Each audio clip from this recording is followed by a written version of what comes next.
In this video, we are going to find out how to use our knowledge of the unit circle to easily and quickly find sine and cosine of our benchmark angles.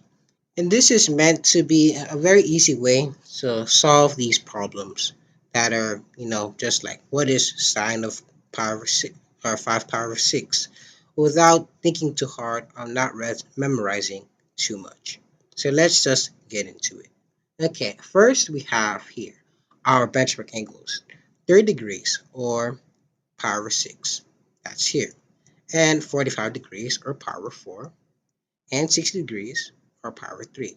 And you've probably seen these before. We talked about right triangles, special right triangles, and other things of the sort. So this should not be new to you at all.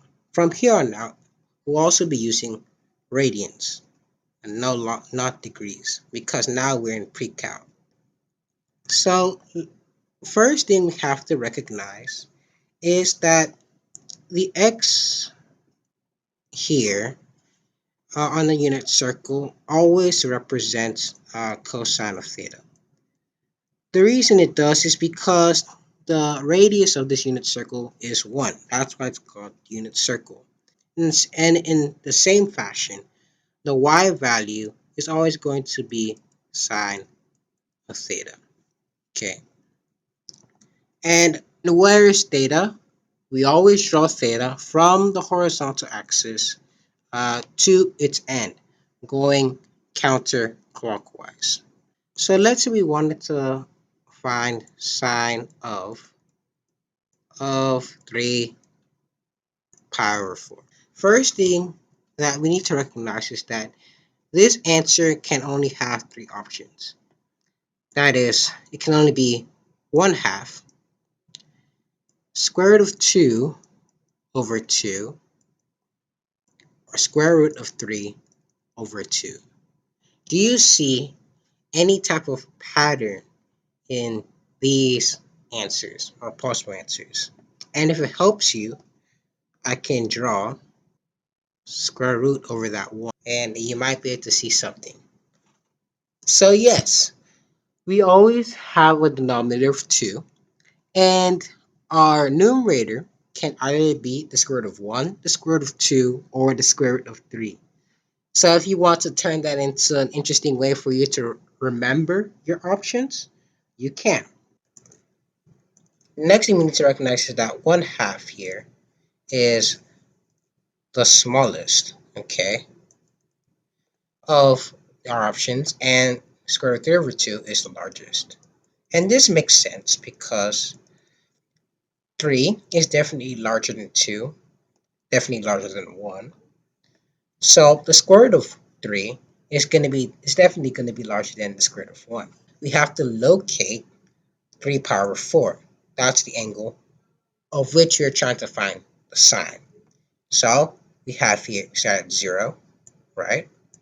Then we go, okay, 1 power 4, 2 power 4, or power 2, and then 3 power over 4. And that's right here. Now, with this, we can draw ourselves, a right triangle. And let's compare. And what we're doing here is we're actually going to go ahead and compare the y, or the sine, which is what we're trying to find, to the x, or the cosine. And if you look at this triangle, just eyeballing it, it actually seems as if the distance here, this y distance here, is about the same as the x distance. And if you thought that, you'd be correct. And so cosine, in this case, cosine of 3 power 4 and sine of 3 power 4, the magnitude of those will be the same because the distances will be the same. So, given that they're the same, uh, our pairing goes as follows. 1/2 always pairs with square root of 3 over 2, and square root of 2 over 2 always pairs with itself. So the answer to sine of 3 power 4 is going to be square root of 2 over 2. Okay, and remember, okay, this is here our positive direction. This is here our negative direction. So is this in the positive or negative? Well, square root of 2 over 2, it's in the positive. So this is going to stay positive square root of 2 over 2. So that's that. Let's go to the next problem. Now we want to talk about, let's ask cosine of 4 power. So let's locate, okay, where 4 power 3 is. Obviously, I have with me, a little cheat, right? I already know where it is, right? And that, but you might not have these things. You might be doing a quiz or test, and they don't give you unit circle. How do you know where this is? Well, we can always count, right? Starting at 0. I'm gonna start at 0. That's right here. We go, okay, 1 power over 3, right? 2 power over 3, 3 power over 3, or pi, right? Then 4 power over 3. And we have it right here. Again, for our convenience, we can draw ourselves a right triangle.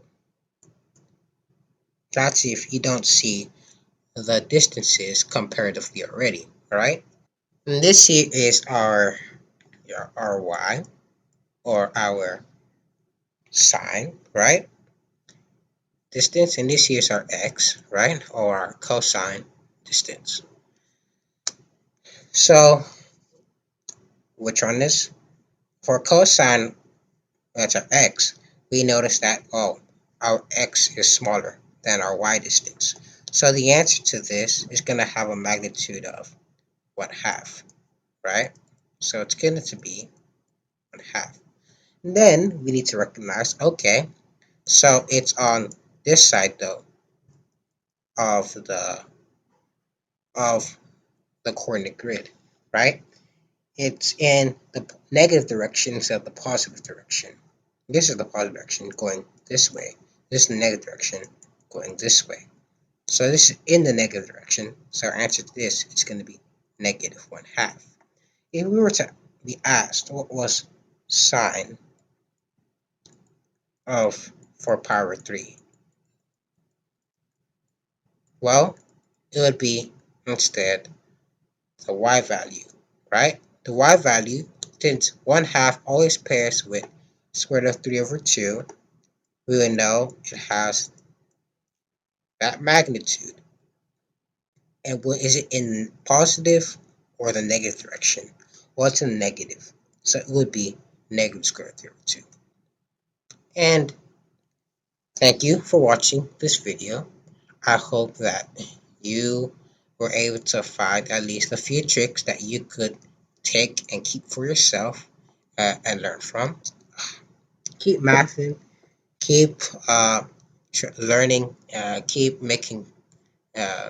inventing new ways to think about problems that you encounter in math class and in everyday life. Please like and subscribe. And don't forget to hit that notification bell so that you can be let know whenever we have new videos come out.